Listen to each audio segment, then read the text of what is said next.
सभी बच्चे ध्यान दें। पिछले टर्न पर हमने इलास्टिक कोलिजन के बारे में पढ़ा था और आज हम इन इलास्टिक कोलिजन के बारे में पढ़ेंगे। इन इलास्टिक कोलिजन वह कोलिजन होता है जिसमें मोमेंटम तो कंजर्व रहता है लेकिन काइनेटिक एनर्जी कंजर्व नहीं रहती है, क्योंकि कोलिजन के पश्चात दोनों बॉडीज आपस में जुड़ जाती हैं। अब देखो इसको किस प्रकार से कैलकुलेट करेंगे, सभी बच्चे ध्यान दें। इन इलास्टिक कोलिजन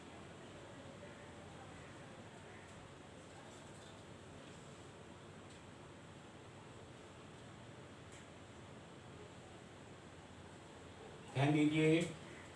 जैसे मान लीजिए ये कोई बॉडी है और दूसरी बॉडी ये है, ये बॉडी ए है और ये बी है।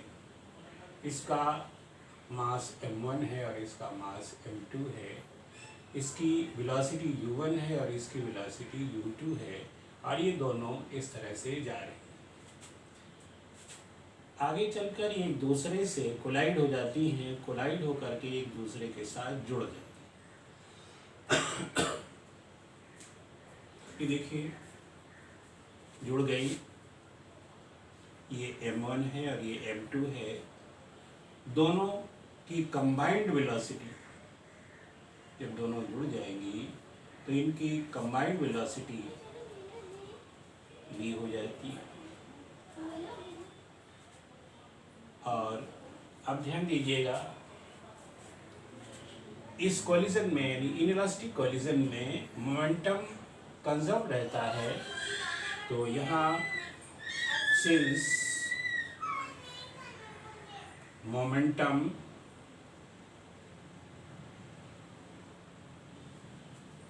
remains conserved,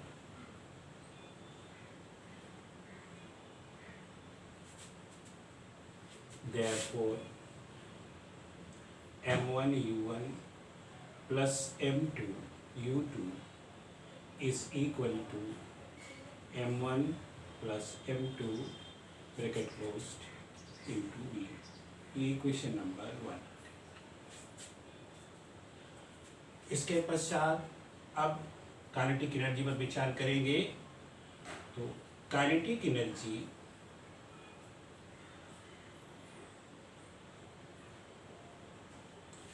बिफोर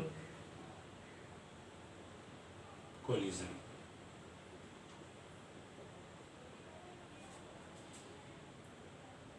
ये हो जाएगी यानी K1 is equal to half m1 u1 square plus half m2 u2 square. Kinetic energy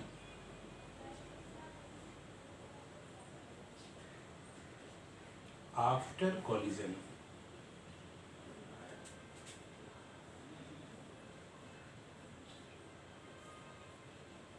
K2 is equal to half, दोनों बॉडीज एक दूसरे से एम्बेड हो जाती हैं यानी कनेक्ट हो जाती हैं, जुड़ जाती हैं।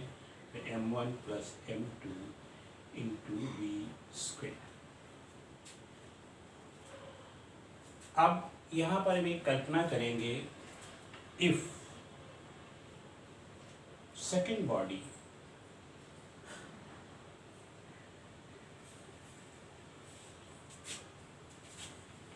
is stationary,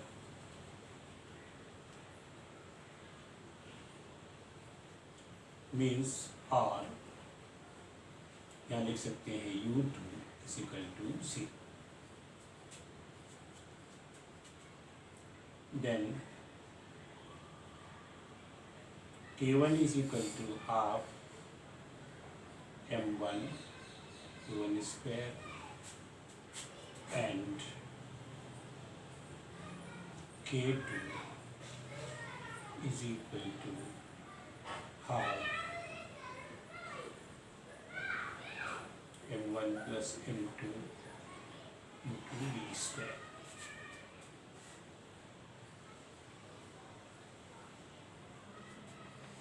Therefore,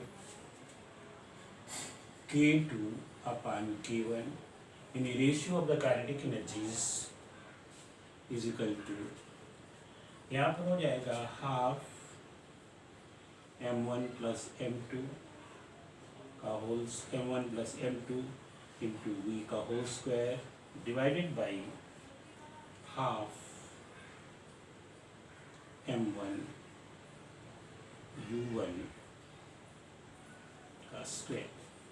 जब इसको सॉल्व करेंगे तो हाफ से हाफ कैंसिल हो जाएगा और ये आ जाएगा m1 plus m2 into v square divided by m1 u1 square। अब यहाँ putting the value of u1 square from equation, इसको निकाल कर देते हैं equation 2, from equation 2 in the equation इसको 3 ले लेते हैं इन द इक्वेशन 3। तो ये वैल्यू 2 से निकाल करके हम उसमें रखते हैं। तो यहाँ पर नहीं, putting the value of putting the value of u1 square from the equation 1, from the equation 1 to equation 3। समझ गए सभी बच्चे?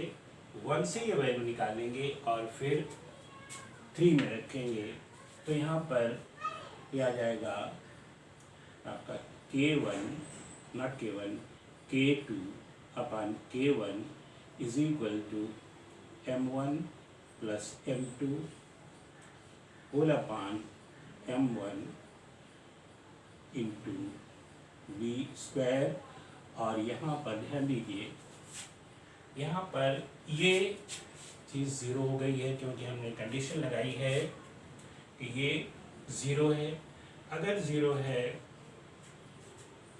तो यहाँ पर ये हट जाएगा और यहाँ पर u1 इज इक्वल टू आ जाएगा m1 plus m2 into v square, और इसका भी स्क्वायर होगा और इंटू यहाँ पर हो जाएगा, हमने इसकी वैल्यू निकालनी है तो ये नीचे ये ऊपर चला जाएगा m1 स्क्वायर। अब देखिए v स्क्वायर से v स्क्वायर कैंसिल हो जाएगा और इसकी पावर एक इससे कैंसिल हो जाएगी और m1 एक इससे कैंसिल हो जाएगा और ये आ जाएगा m1 अपान m1 प्लस m2। तो इस प्रकार आप देखिए जो m1 अपान m1 प्लस m2 ये क्वांटिटी क्या है, लेस देन 1, ये क्वांटिटी एक से छोटी है। देयरफॉर जब ये क्वांटिटी एक से छोटी है therefore K2 is less than K1। इसका मतलब है kinetic energy decreases, therefore kinetic energy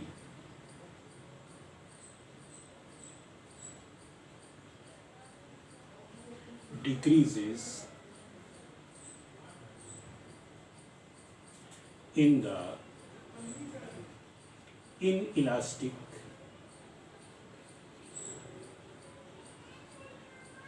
collision।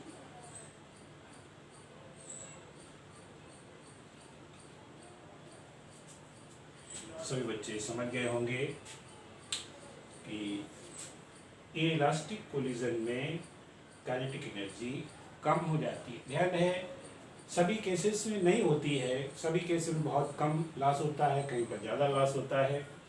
हाँ, टोटल एनर्जी रिमेन्स कंजर्व, यानी पूरी एनर्जी हमेशा कंजर्व रहती है। यही जो काइनेटिक एनर्जी है या तो हीट में बदल जाती है, लाइट में बदल जाती है, यानी अदर फॉर्म्स ऑफ एनर्जी में बदल जाती है।